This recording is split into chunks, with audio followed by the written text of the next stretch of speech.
तो मोहसिन नकवी साहब गए हैं वजीर आजम पाकिस्तान के पांव पकड़ने के लिए और पहुंचे हैं कि भाई स्टेडियम के बारे में प्लीज कुछ आप फंड दे दें गवर्नमेंट की तरफ से, क्योंकि स्टेडियम हमारे कंप्लीट नहीं हो पा रहे, चैंपियंस ट्रॉफी का अभी भी खतरा है, उसके हवाले से बात की। और जो इंडिया का जवाब आया है वो भी यहां पर पाकिस्तान के वजीर आजम शहबाज शरीफ को पहुंचाया और बताया कि भाई साहब देखिए हम अपनी तरफ से पूरी तैयारी कर रहे हैं, लेकिन ऐसा भी हो जाए कि इंडिया भी मान जाए, चैंपियंस ट्रॉफी भी हो जाए, हाइब्रिड मॉडल के ऊपर सब कुछ सही हो रहा है, लेकिन हमारे स्टेडियम ही तैयार ना हो तो फिर हम उससे क्या निपटेंगे।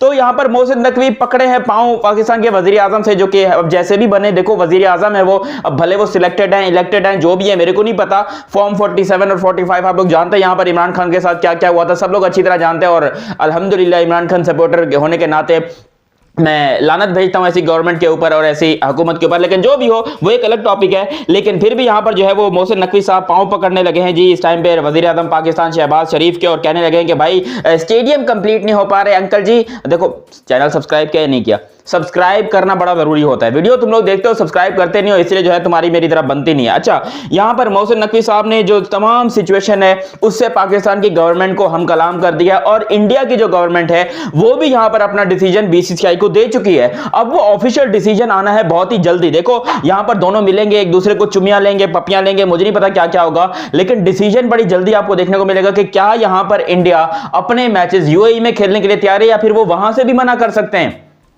ये भी मैं आपको बता रहा हूं, इंडियन गवर्नमेंट की तरफ से ये खबरें भी सुनने को आ रही है। मेरे एक बहुत अच्छे दोस्त हैं इंडिया में, उन्होंने मुझे कमेंट किया था और उनसे इंस्टाग्राम पे बात हुई थी, उनकी काफी अच्छी जान पहचान है इंडियन गवर्नमेंट के अंदर। वो कहते हैं कि भाई साहब इंडियन गवर्नमेंट यूएई में खेलने से मना कर सकती है, वो कह सकती है कि हमारे मैचेस श्रीलंका में रखो। लिटरली ये बातें हो रही हैं कि इंडिया अपने मैचेस श्रीलंका में खेल सकता है, और अगर ऐसा हुआ तो फिर चैंपियंस ट्रॉफी मजीद डिले हो रही है। भाई कितना डिले होगी यार, ऑलमोस्ट लाइक 70 दिन रह गए चैंपियंस ट्रॉफी को शुरू होने में, ओनली 70 डेज, और 70 डेज के अंदर पता नहीं हमने क्या उखाड़ना है, ऐसा कौन सा जो है हमने तीर बनाना है कि भाई अभी तक चैंपियंस ट्रॉफी फाइनल नहीं होके दे रही। और ऊपर से जो पाकिस्तान के स्टेडियम्स हैं उनकी हालत इतनी गंदी और बदतरीन हुई पड़ी है। मैंने सुबह एक वीडियो डाली थी, उसके अंदर मैंने आप लोगों को डिटेल में बताया था कि भाई हमारे स्टेडियम इस टाइम का भैंसों का तबेला बने हुए हैं, दुनिया के सबसे घटिया बदतरीन और नल्ले बेरोजगार यहां पर मजदूर लगे हुए हैं जो कि अपनी तरफ से पूरी एफर्ट किए जा रहे हैं, लेकिन स्टेडियम जो जिस तरह के स्टेडियम की हालत है भाई, ये स्टेडियम नहीं है चैंपियंस ट्रॉफी के लिए तैयार। इसी को लेकर मोहसिन नकवी पहुंचे हैं यहां पर वजीर आजम पाकिस्तान शहबाज शरीफ के पास, और जाकर उन्होंने पांव पकड़े हैं। उन्होंने बोला कि देखें इंडिया की तरफ से तो हमने सारे मामला तय कर लिए, सब कुछ हो गया, पैसा वैसा आ रहा है बीसीसीआई से, लेकिन इस काम को बेहतरी करने के लिए हमें गवर्नमेंट ऑफ पाकिस्तान की जरूरत है। यानी कि जो ये कहते थे कि भाई क्रिकेट और पॉलिटिक्स को दूर होना चाहिए, अब मोहसिन नकवी साहब खुद गवर्नमेंट को क्रिकेट में लेकर आ रहे हैं और कह रहे हैं कि हमें फंड्स चाहिए। तो भैंस की टांग, वो जो 1280 करोड़ रुपए तुमने आईसी से लिए थे वो कहां गए, कहां गए वो 1280 करोड़ रुपए? वो तुम कह रहे थे कि तुम 400 करोड़ का एक होटल बनाओगे, हैं पीसी होटल बनेगा, पता नहीं कौन सा होटल बनेगा, 400 करोड़ रुपीस का होटल, कहां गया वो होटल? तुमने बड़े बड़े मुआहदे किए, आईसीसी से फंड लिए, बीसीसीआई से फंड लिए, ब्रॉडकास्टर ने तुमको पैसा दिया, सब कुछ सही सलामत हो रहा था, तो फिर वो सारे फंड्स कहां गए भाई? वो सारा पैसा कहां गया जो बीसीसीआई ने दिया है? क्योंकि इनडायरेक्टली पैसा आ तो इंडिया से ही रहा है ना, भले वो दिया आपको आईसीसी ने है, दिया वो आपको किसी भी मुल्क ने है, लेकिन वो पैसा आ तो बीसीसीआई से रहा है। तो फिर वो पैसा कहां गया? मतलब क्या वो पैसा मोहसिन नकवी खा गया या पाकिस्तान की गवर्नमेंट खा गई? ऐसी कौन सी जगह पे घुस गया वो पैसा जो कि नजर नहीं आ रहा? क्योंकि ये बात अब छोटी नहीं रही है, और अगर यहां पर आईसीसी ने इस बात का एक्शन ले लिया कि हमारे दिए गए 1280 करोड़ रुपए कहां है, इसका जवाब अगर पीसीबी से मांग ले तो फिर पीसीबी के लेने के देने पड़ जाएंगे। क्योंकि खुद सोचिए स्टेडियम का काम अभी तक 50% कंप्लीट नहीं हुआ है, टाइम बहुत कम रह गया है, पैसा मजीद चाहिए पीसीबी को कि भाई रेनोवेशन करनी है, ये करना है, वो करना है, पैसा इनको चाहिए और बहुत ज्यादा पैसा चाहिए, जिसके ऊपर मेरे ख्याल से आईसीसी ने वार्निंग दी हुई है पाकिस्तान को कि 15 दिसंबर तक हमें अल्टीमेटम है कि स्टेडियम तैयार करके दो। और 15 दिसंबर आपको पता है कि भाई 6 दिन बाद 15 दिसंबर है, कहां से ये स्टेडियम तैयार करेंगे? इसी को लेकर मोहसिन नकवी साहब मजीद बजट के लिए गए हैं गवर्नमेंट के पास। अच्छा, अब गवर्नमेंट पता है क्या करेगी पाकिस्तान की? टैक्स बढ़ाओ, पेट्रोल बढ़ाओ, महंगाई करो, ये करो, ऐसी की तैसी करो पाकिस्तान की आवाम की, पैसा निकालो और स्टेडियम पे लगाओ। मतलब अब ये सारा पैसा भी पाकिस्तान की आवाम भरेगी, और 1280 करोड़ रुपए जो आईसीसी ने दिए उसका जवाब इन लोगों के पास नहीं है भाई, क्योंकि जो काम यहां पर हो रहा है वो 1280 करोड़ का नहीं है, वो मुश्किल से 150-200 करोड़ का काम हुआ है भाई। चाहे वो कराची का स्टेडियम देख लो, मुल्तान का देख लो, पिंडी का देख लो, या फिर यहां लाहौर का देख लो, ये 120-130 करोड़ से ज्यादा का काम नहीं हुआ है। तो फिर वो बाकी 1000 करोड़ कहां गए? वो 1000 करोड़ कहां गए भाई? जो आप लोगों ने कहा था कि हमें पैसे चाहिए, श्रीलंका के अंदर ये मीटिंग हुई थी जिसमें आप लोगों ने रोना धोना डाला था कि हमें पैसे चाहिए जी, पैसे पाकिस्तान के पास बड़े कम है, हमने स्टेडियम के रेनोवेट करना है, हमने स्टेडियम के अंदर पैसा लगाना है, ये करना है, वो करना है। तो भैंस की टांग अब इंडिया जब पूछेगा, जब भी आईसीसी पूछेगा तो ये क्या जवाब देंगे? और ये मैं बता रहा हूं, ये सबसे बड़ा मसला है पाकिस्तान का। ये उससे भी बड़ा मसला है कि इंडिया पाकिस्तान आएगा कि नहीं आएगा। वो मसला सबको पता था, सबने ऑलरेडी अपने दिमाग में डिसाइड कर लिया था कि भाई इंडिया नहीं आ रहा, कितनी भी कोशिश कर ले इंडिया को मनाना मुश्किल नहीं, नामुमकिन है, इंडिया का इंपॉसिबल है कि वो पाकिस्तान के अंदर आए। वो सबको पता था, लेकिन ये किसी को नहीं पता था कि भैंस की जो पाकिस्तान को पैसा दिया, ये पैसा गया कहां?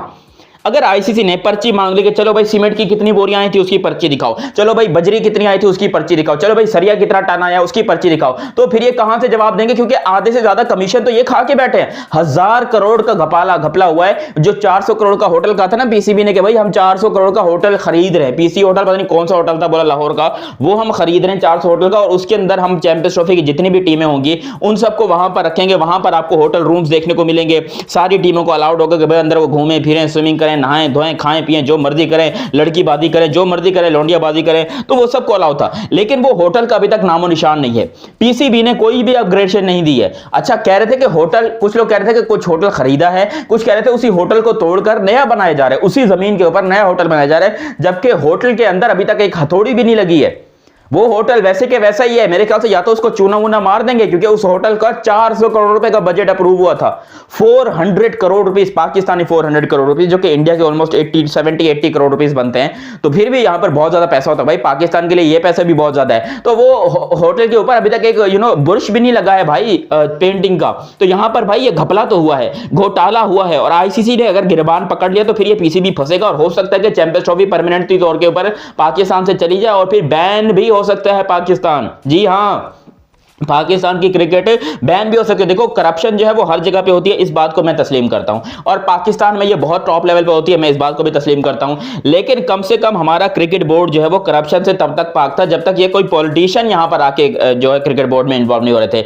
अब ऑफिशियली पाकिस्तान के पॉलिटिशियन, पाकिस्तान की गवर्नमेंट के अंदर है ये क्रिकेट बोर्ड, और गवर्नमेंट आपको पता है कि क्रिकेट बोर्ड से भी पैसा निकालने के चक्कर में है। जितने लड़के थे पाकिस्तान के, ए कैटेगरी के, बी कैटेगरी के, सी कैटेगरी के, उनकी तनख्वाहों से बहुत ज्यादा टैक्स लगाया। पहले 15% टैक्स था, फिर इसको बढ़ाकर इन्होंने 25% कर दिया कि भाई अब पाकिस्तान के प्लेयर जो हैं, चाहे वो डोमेस्टिक का प्लेयर जो कि मुश्किल से 40,000 रुपए महीना कमा रहा है, उस पे से भी ये 25% टैक्स जो है वो काट रहे हैं। तो आप खुद सोचिए कि कितने ज्यादा टैक्सेस कटे जा रहे हैं, कितने ज्यादा लोगों के साथ ज्यादतियां हो रही है पाकिस्तान के अंदर है। लेकिन फिर भी जो यहाँ के लोग हैं, जो यहाँ का पीसीबी है, वो कहता है कि नहीं जी सब कुछ बढ़िया चल रहा है, कोई ऐसी टेंशन की बात नहीं है, Pakistan is on mark, Pakistan जो है वो बहुत शानदार तरीके से चैंपियंस ट्रॉफी होस्ट करने के चक्कर में है। लेकिन मैं आपको बता रहा हूं, ये बड़े गंदे फंस सकते हैं, क्योंकि मैं यहां पर बैठ के सब कुछ अपनी इन आंखों से देख रहा हूं कि भाई मुझे पता है कि ये फंसेंगे।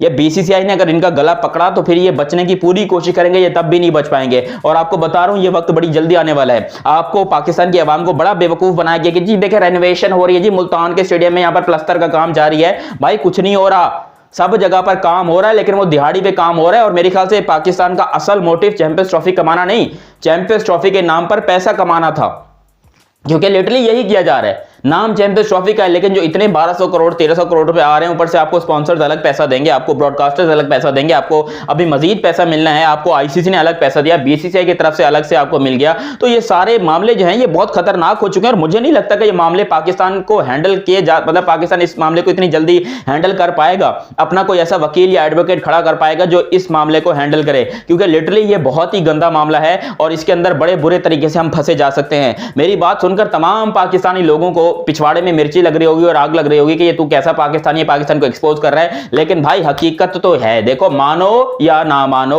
हकीकत यही है कि पकोड़े तो हमारे लगे पड़े हैं, हर तरफ से पकोड़े हमारे लगे पड़े हैं। और अब बीसीसीआई के ऊपर भी डिपेंड करता है कि वो भी अपनी गवर्नमेंट से परमिशन लेने गई है, और उनकी गवर्नमेंट जो है वो कह रही है कि देखो अब मैचेस जो है वो आप लोग यूएई में नहीं कराओ, आप लोग जो है वो श्रीलंका में करा लो, क्योंकि यूएई के साथ कोई ट्राई नेशन सीरीज पता नहीं क्या T10 को लेकर कोई लफड़ा चल रहा था यहाँ पर आईपीएल का और इनका, तो वहां से जो है थोड़ी सी मामला खराब हुआ। वो कह रहे हैं कि भाई अपने मैचेस आप लोग श्रीलंका शिफ्ट कराओ, और अगर यहां पर यह मामला हो गया तो पीसीबी पे और मुसीबत आ जाएगी। खर्चा है नहीं भाई, ट्रांसफर कैसे करवाएं? अब तक तो सारी बात यूएई से हो रही थी, लेकिन ऐसा हो गया तो जो कि मुझे लग रहा है कि यूएई में हो जाएगा, टेंशन की बात नहीं है। ये यूएई बहुत बड़ी गवर्नमेंट है और इंडियन गवर्नमेंट्स के साथ उनके बड़े अच्छे प्यार भरे ताल्लुकात हैं। मुझे लग रहा है ये मामला हो जाएगा, ज्यादा टेंशन लेने की जरूरत नहीं है। जो टेंशन की बात है वो यही है कि हिसाब में गड़बड़ी हो रही है उस्ताद।